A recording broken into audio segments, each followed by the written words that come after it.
वक्रतुंड महाकाय सूर्यकोटि समप्रभ निर्विघ्नं कुरु मे देव सर्वकार्येषु सर्वदा।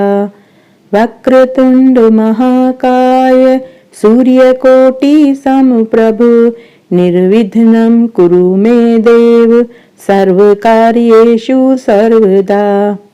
राधे राधे, जय श्री कृष्णा। मैं सीमा सिंह आप सभी धर्म प्रेमियों को सादर प्रणाम करती हूँ। आज मैं आपको पुत्रदा एकादशी की पौराणिक कहानी सुनाने जा रही हूँ। पौष शुक्ल पक्ष की एकादशी का नाम पुत्रदा एकादशी कहलाती है। इसका पूजन विधि पूर्वक करना चाहिए। इस व्रत में नारायण भगवान की पूजा करनी चाहिए। जो मनुष्य पौष मास की पुत्रदा एकादशी का व्रत करता है वह तपस्वी, विद्वान और लक्ष्मीवान होता है। आइए अब हम पौष मास की एकादशी की एक पौराणिक कहानी सुनते हैं। भद्रावली नगरी में सुकेतुमान नाम का एक राजा राज्य करता था। उस राजा के कोई औलाद नहीं थी। उसकी स्त्री का नाम शव्या था। उसकी स्त्री भी औलाद न होने के कारण बहुत चिंतित रहती थी। पुत्रहीन राजा के पितर भी रो रो कर पिंड लेते थे और सोचते थे कि इसके मरने के बाद हमें कौन पिंड दान करेगा। इधर राजा को भी राज्य वैभव से संतोष नहीं हो रहा था। इसका एकमात्र कारण पुत्रहीन होना था।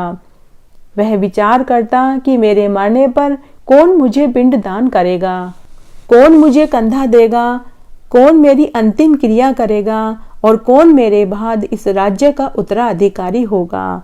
बिना पुत्र के पितरों और देवताओं से मैं कैसे उर्ऋण हो पाऊंगा। जिस घर में पुत्र न हो वहां सदैव अंधेरा रहता है। इसलिए एक दिन उस राजा ने सोचा कि मुझे पुत्र की उत्पत्ति के लिए प्रयत्न करना चाहिए। पूर्व जन्म के कर्मों से ही इस जन्म में पुत्र और धन मिलते हैं। इस तरह राजा रात दिन इसी चिंता में लगा रहता था। एक दिन राजा ने अपना शरीर त्याग देने की सोची, परंतु विचार करने लगा कि आत्महत्या करना महापाप है। राजा इस तरह मन में विचार कर एक दिन बिना किसी को बताए वह वन में चला गया। राजा घोड़े पर सवार होकर वन में पक्षियों और वृक्षों को देख रहा था। एक हाथी अपने बच्चों और हथनियों के बीच में घूम रहा था। राजा सोच विचार में लग गया। राजा प्यास के कारण अत्यंत बेचैन होने लगा और पानी की तलाश में वन में इधर उधर भटकने लगा। आगे जाने पर उसे एक सरोवर दिखाई दिया। उस सरोवर के चारों तरफ ऋषि मुनियों के आश्रम थे। उस समय राजा के दाहिना अंग फड़कने लगा। राजा मन में प्रसन्न होकर सरोवर के किनारे बैठे हुए मुनियों को देखकर घोड़े को एक पेड़ से बांधा और उन मुनियों को दंडवत प्रणाम करके उनके पास बैठ गया। राजा को देखकर एक मुनि बोले कि हे राजन, हम तुमसे अत्यंत प्रसन्न हैं। तुम इस जगह क्यों आए हो, हमें बताइए। इस पर राजा ने कहा कि हे मुनिवरों, आप कौन हैं और यहाँ किस लिए आए हैं, आप मुझे बताइए। तब मुनि बोले कि हे राजन, आज पुत्रदा एकादशी का दिन है। आज संतान देने वाली पुत्रदा एकादशी है। आज पौष मास की शुक्ल पक्ष की पुत्रदा एकादशी है। हम लोग विश्व देव हैं और इस सरोवर पर स्नान करने आए हैं। इस पर राजा बोला कि हे मुनिवर, मेरे भी कोई पुत्र नहीं है। यदि आप मुझ पर प्रसन्न हैं तो एक पुत्र का मुझे वरदान दीजिए। मुनि बोले कि हे राजन, आज पौष मास की शुक्ल पक्ष की पुत्रदा एकादशी है। आप इसका व्रत करें। भगवान विष्णु की कृपा से आपको अवश्य पुत्र प्राप्त होगा।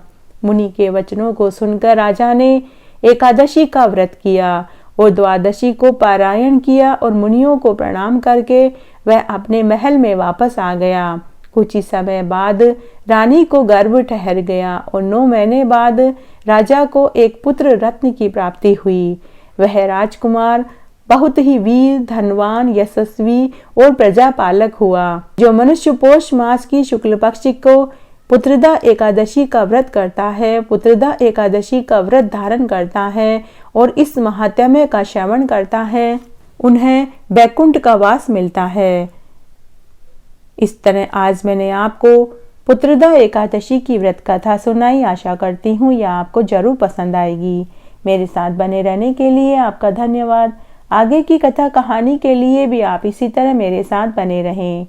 धन्यवाद।